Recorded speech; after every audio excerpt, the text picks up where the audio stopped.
दिवंगत पंजाबी सिंगर सिद्धू मूसेवाला के माता पिता बुधवार को मनसा एसएसपी ऑफिस के बाहर फर्श पर धरने पर बैठ गए। उनकी शिकायत उनके दिवंगत बेटे के रिलीज किए गए गानों के बकाया रॉयल्टी भुगतान को लेकर है। उन्होंने कहा कि वन डिजिटल कंपनी और उसके मैनेजर बंटी बैंस के खिलाफ कार्रवाई की मांग कर रहे हैं, लेकिन उनकी सुनवाई हो नहीं रही है। सिद्धू मूसेवाला के नाम से मशहूर शुभदीप सिंह सिद्धू की 29 मई 2022 को मनसा में गोली मारकर हत्या कर दी गई थी। क्लास 12 की कॉपी चेकिंग और मार्किंग को लेकर सीबीएसई ने एक बड़ा फैसला लिया है।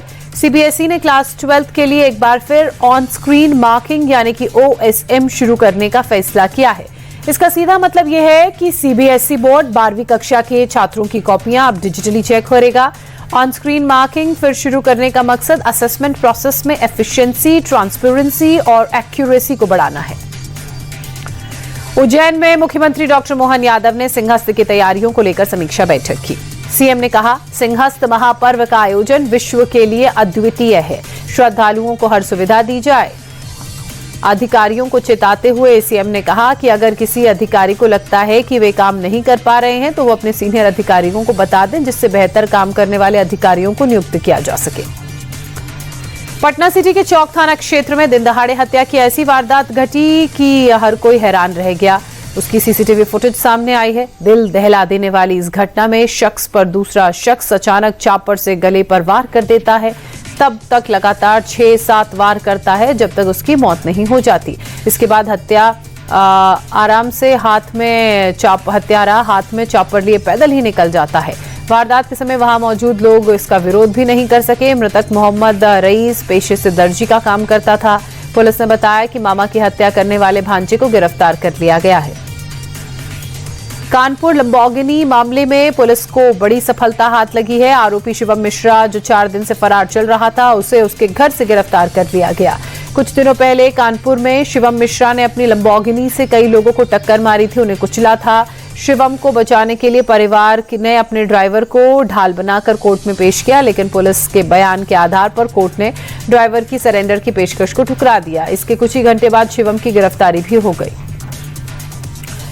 कानपुर लंबोर्गिनी मामले का आरोपी शिवम मिश्रा गिरफ्तार हो चुका है, लेकिन गिरफ्तारी से पहले रईसजादे को बचाने की हर मुमकिन कोशिश की गई। हादसे के तुरंत बाद एक वीडियो भी सामने आया। इस वीडियो में शिवम मिश्रा के बाउंसर्स लंबोर्गिनी की नंबर प्लेट हटाते नजर आए।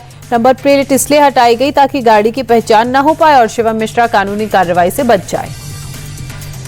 यूपी में अवैध कब्जे के खिलाफ प्रशासन का एक्शन लगातार जारी है। संभल में एक बार फिर से अवैध मदरसे पर बुलडोजर चला। दारुल उलूम मदरसे को जमींदोज कर दिया गया। बुलडोजर कार्रवाई के दौरान कोई भी हरकत न हो, इसके लिए भारी संख्या में पुलिस फोर्स की तैनाती आसपास रही। यूपी के संत कबीर नगर में ब्रिटिश मौलाना शमशुल हदा पर ईडी का शिकंजा कसता जा रहा है। बुधवार को ईडी ने मौलाना के 4 ठिकानों पर छापेमारी की। ईडी की रेड में खुलासा हुआ कि मौलाना यूके की नागरिकता लेने के बाद भी वेतन और पेंशन लेता रहा। इसके साथ 5 करोड़ का लेन देन और 20 करोड़ की संपत्ति का भी खुलासा हुआ है। बरेली के शेरगढ़ कस्बे में अतिक्रमण हटाने गई टीम के साथ जमकर मारपीट हुई। अतिक्रमण हटाने निकली नगर पंचायत की टीम और एक दुकानदार की मारपीट और गाली गलौच की बात का पता लगा। नगर पंचायत के अधिशासी अधिकारी दुर्गेश कुमार सिंह अपनी टीम के साथ मौके पर पहुंचे। मुख्य सड़क से अवैध कब्जा हटाया। इसी दौरान दुकानदार शेखर गुप्ता और ईओ के बीच बहस शुरू हो गई, जो देखते देखते हाथापाई और फिर मारपीट में तब्दील हो गई। यूपी के मुजफ्फरनगर में पुलिस को बड़ी कामयाबी हाथ लगी। पुलिस ने कुख्यात अपराधी को एनकाउंटर में मार गिराया।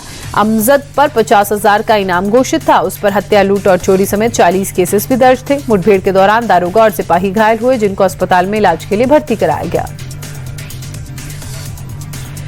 मथुरा फैमिली सुसाइड केस में तंत्र मंत्र का एंगल सामने आया है। घर से तंत्र मंत्र का सामान मिला। मनीष नाम के शख्स ने महावन इलाके में अपने घर में सुसाइड कर लिया। उससे पहले उसने अपनी 3 बच्चों और पत्नी की हत्या कर दी, फिर खुद भी करंट लगकर खुदकुशी कर ली।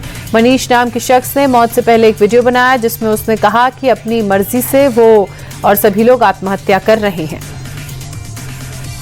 गाजियाबाद के इंदिरापुरम का हैरान करने वाला वीडियो सामने आया, जहां एक हैबिटेट सेंटर मॉल में एस्केलेटर से महिला गिर जाती हैं। महिला नशे में धुत थी, जिसकी वजह से उसका संतुलन बिगड़ गया और वो गिर गई और इस कारण महिला को गंभीर चोट आई। हादसे के बाद से मॉल में अफरा तफरी का माहौल था। दिल्ली के पीरागढ़ी ट्रिपल मर्डर से जुड़ा एक सीसीटीवी फुटेज सामने आया। आरोपी तांत्रिक मर्डर से कुछ घंटे पहले सीसीटीवी फुटेज में दिखाई दे रहा है। तांत्रिक अमरुद्दीन एक पोटली लेकर जाता है। धन वर्षा का झांसा देकर इसी ने तीनों को जहरीला लड्डू खिलाया। तांत्रिक को पुलिस ने गाजियाबाद के लोनी से गिरफ्तार किया है और उसके घर पर जब टीम पहुंची तो वहां तंत्र मंत्र का सामान और एक मजार भी मिली। दिल्ली मेरठ एक्सप्रेसवे पर गाजीपुर बॉर्डर के पास एक भीषण सड़क हादसा हो गया। कार खड़े ट्रक से टकरा गई। हादसे में 2 महिलाओं की मौके पर ही मौत हो गई। कार में पूरा परिवार जो सवार था वो देहरादून से दिल्ली लौट रहा था, तभी सुबह सुबह यह भीषण टक्कर हुई। हरियाणा के अंबाला में सड़क हादसे में 22 साल की निकिता बजाज की मौत के बाद जमकर बवाल हुआ। नशे में धुत पुलिसकर्मी ने पहले ई रिक्शा में टक्कर मारी, फिर रिक्शे में सवार लड़की को कुचला, जिसके बाद मौके पर ही निकिता की मौत हो गई। हादसे के बाद गुस्साए लोगों ने आरोपी को पुलिस के हवाले कर दिया। युवती के परिवार वालों ने अस्पताल में इस दौरान जमकर हंगामा किया। हरियाणा के रोहतक में पुलिस और बदमाशों के बीच मुठभेड़ हुई। हिमांशु भाऊ गैंग का बदमाश घायल हो गया। सांपला थाना के बेरी रोड पर यह मुठभेड़ हुई। पुलिस के रोकने पर बदमाशों ने पुलिस की टीम पर भी फायरिंग कर दी। पुलिस की जवाबी कार्रवाई में बदमाश के दोनों पैरों में गोली लगी है। पंजाब के लुधियाना में हादसे का एक खौफनाक सीसीटीवी फुटेज सामने आया। तेज रफ्तार कार और बाइक की टक्कर में एक लड़के की मौत हो गई। दूसरा गंभीर रूप से घायल है। इलाज के लिए अस्पताल दोनों को भर्ती कराया गया था। पुलिस ने कार चालक के खिलाफ केस दर्ज कर लिया है, जो पेशे से एक जिम ट्रेनर है। महाराष्ट्र के सीएम फडणवीस ने छत्रपति संभाजी महाराज मुंबई कोस्टल रोड पर मेलोडी रोड का उद्घाटन किया। ये मेलोडी रोड अमरसंस गार्डन से ब्रीच कैंडी तक है। ये देश का पहला म्यूजिकल मेलोडी रोड है। इसमें नरीमन पॉइंट से वर्ली की ओर जाने वाली लेन पर 500 मीटर के हिस्से में संगीत पट्टियां लगाई गई हैं। जब भी कोई वाहन 70-80 किलोमीटर प्रति घंटे की रफ्तार से इस पर गुजरेगा या इन पट्टियों पर मौजूद रहेगा तो टायरों में घर्षण होगा, जिससे स्लम डॉग मिलेनियर जैसा मशहूर गीत जय हो सुनाई देगा। बेंगलुरु एयरपोर्ट पर कस्टम्स विभाग ने बड़ी कार्रवाई की। अधिकारियों ने लगभग 1.25 किलो चरस के साथ एक शख्स को गिरफ्तार किया है। इसकी कीमत 4,25,000 रुपए है। आरोपी बैंकॉक से चरस ला रहा था। कैंडी और मिठाई के पैकेट जैसे ही चरस छिपा रखी थी। फिलहाल पुलिस एनडीपीएस एक्ट के तहत मामला दर्ज कर जांच में जुटी है। भोपाल में पुलिस ने बड़े स्तर पर कॉम्बिंग गश्त करते हुए ईरानी डेरे पर ताबड़तोड़ कार्रवाई की। 400 पुलिसकर्मियों की टीम ने रात 2 बजे दबिश दी। कार्रवाई में 31 पुरुष 8 महिला साथियों सहित 39 लोगों को गिरफ्तार किया गया। दबिश के दौरान करीब 1 करोड़ की कीमत का 644 ग्राम से ज्यादा सोना भी जब्त हुआ।